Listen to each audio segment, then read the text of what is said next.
This is a picture of Clemens von Metternich, the advisor for the King of Austria. He is one of the main reasons that all the nationalities in Austria were held together for so long. The green in this map shows you the Austrian Empire. In this huge empire, there's many nationalities, including Hungarian, Slovakian, Czech, Italian, Polish, and German. Because of these many nationalities, a revolution started in 1848. These flags only represent a handful of all the nationalities living in Austria during 1848. During this time period, all these nations had a sense of nationality, and they all wanted to become their own countries. One example of this was Hungary. The Hungarians demanded their own rights during this revolution and eventually got their way and changed Austria into Austria-Hungary with their own personal government. This chart shows the effects that the communists brought on themselves during the revolution in Austria.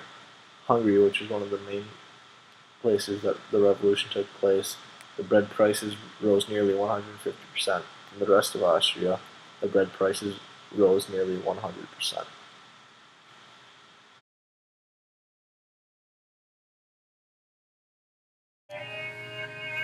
Not like we know it today. Midway through the 19th century, Germany was in no sense an organized and unified nation. Germany itself was divided into 39 independent states, each with its own rulers, laws, ethnicities, and policies. Despite being separate, each state had similar issues to deal with. Famine was, as usual, a large contributing factor to the civil unrest that occurred in Germany. Bad harvests in 1846 and 47 caused distress for the German peasants. The economic pressures weren't the only things to be dealt with. The German revolutionaries were encouraged by the happenings of the French Revolution, as well as its leaders pledging their support to the movements of growth of people's nationalities, which was looked down upon by the leaders of the states, as it undermined the old regime. As the February Revolution of 1848 in France ended, peasants in Germany followed their example and turned on their landlords, and workers from Baden led an uprising, which was quickly suppressed by the liberal government. Petitions and demonstrations turned out to be the most effective weapons of German revolutionaries against the rulers of Germany. With the exception of King Ludwig I of Bavaria, who was forced to step down, most rulers submitted quickly and lived to witness the brief rise and fall of the Frankfurt Parliament. While it did surpass most expectations, the Frankfurt Parliament obviously did not come without its complications. Because of the diversity found within the states, no decisions could be made, since there were so many opposing groups with so many different opposing ideas. This aspect was only worsened by the fact that within the 596 members of the parliament, there was an abundance of scholars, doctors, professors, and 80% held a university degree. And yet, there were only 4 craftsmen and but a single peasant in the whole parliament. And perhaps the most crucial part in the process of the creation of the new German constitution was the inclusion of German states, which, unfortunately, was one of the biggest issues that the parliament faced. These differing perspectives and priorities in the group kept the parliament at a deadlock. In Prussia, King Frederick... This map shows the German states. The two major powerhouses of the German states during 1848 were Prussia and Austria. This was the King of Prussia at the time, King Frederick William IV. In March 1848, crowds of people gathered in Berlin to present their demands to King Frederick William IV. While he was taken by surprise by this, demonstrators demanded some things including parliamentary elections, a constitution, and freedom of the press. A few weeks later, another demonstration occurred, except 2 shots were fired, and this spread violence quickly. 20,000 soldiers were sent to end the demonstrations. While the soldiers were there, barricades were put up, fighting started, and blood began to flow. 13 hours later, the troops were finally ordered to retreat, leaving hundreds dead. Afterwards, Frederick William IV understood that his kingdom was crumbling. So to try to hold it together, he approved arming of citizens. And then a few weeks later, he went to the same location to offer his condolences to those dead, which added up to over 250. After violence was over, King Frederick William IV decided to allow a Constituent National Assembly, which was elected and gathered in the St. Paul's Church in Frankfurt on May 18, 1848. This assembly turned out to be unproductive and could not make any big decisions. About a month later, another assembly got together and finally decided on universal male suffrage and the authority to write a constitution. In the end, the Prussian people got what they wanted: universal suffrage and a constitution with rights in it. The smaller German states had many liberal ideas spreading throughout them quickly. Once they heard about the French Revolution, they decided that they would revolt themselves.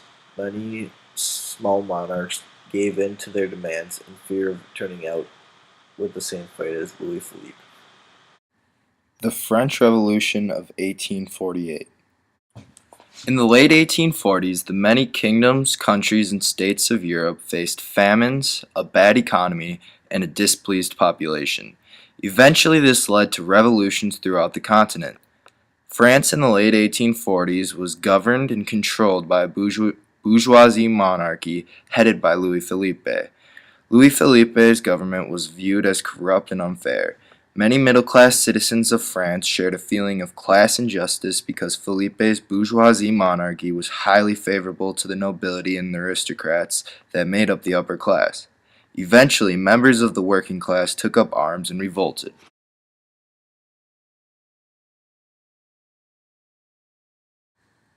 On February 22, 1948, barricades were built throughout Paris, and 2 days later, Louis Philippe abdicated, leaving power to his grandson.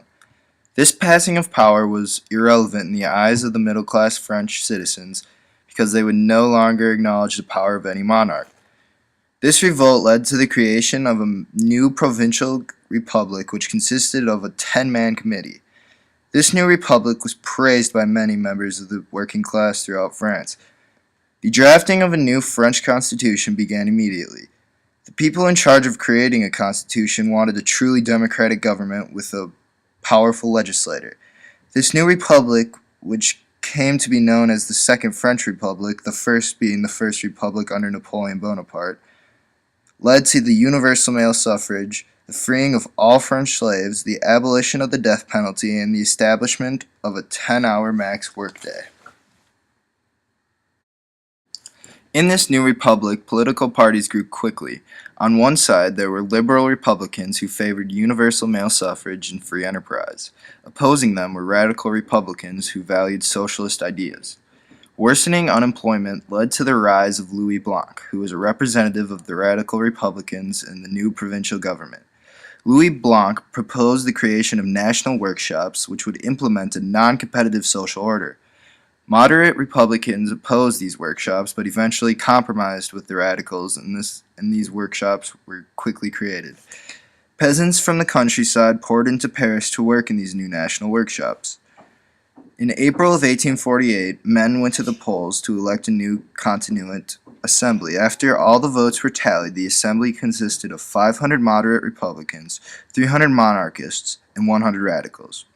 The new political parties formed by this revolution began to hate each other more and more by the day, and this war of political parties eventually transformed into one of social classes.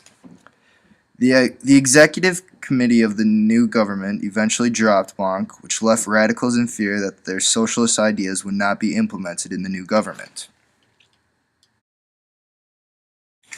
Artisans and unskilled workers attempted to invade the Constituent Assembly, but the uprising was crushed by the French National Guard. On June 22nd of that year, the assembly dissolved the workshops, which led to a violent middle-class revolt. After 3 days of bloody battle and nearly 10,000 deaths, the army of the French government defeated the middle-class army. This Second French Revolution ended in an utter failure. The Constituent Assembly decided to transition from a democratic republic to a republic with one elected leader.